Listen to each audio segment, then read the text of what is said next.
ভারতের 18তম লোকসভা নির্বাচনের ফলাফলের খবর ব্যাপক গুরুত্ব পেয়েছে বিভিন্ন আন্তর্জাতিক গণমাধ্যমে।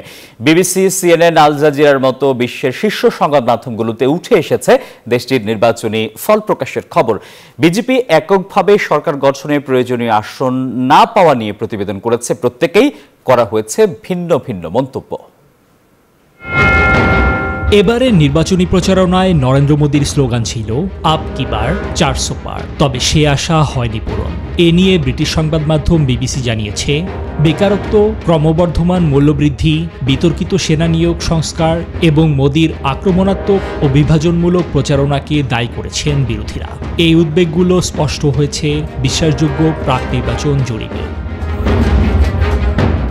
সিএনএন বলেছে, গেল লোকসভা নির্বাচনের তুলনায় আশানুরূপ ফল পায়নি ভারতীয় জনতা পার্টি, তবে জোটগতভাবে সরকার গঠনের জন্য প্রয়োজনীয় আসন পেয়েছে মোদীর দল।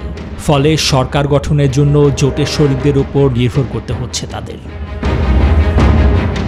গার্ডিয়ান বলেছে, দল হিসেবে একক সংখ্যাগরিষ্ঠতা পায়নি বিজেপি, তবে এক ভাষণে টানা তৃতীয়বার ক্ষমতায় আসার বার্তা দিয়েছেন মোদী।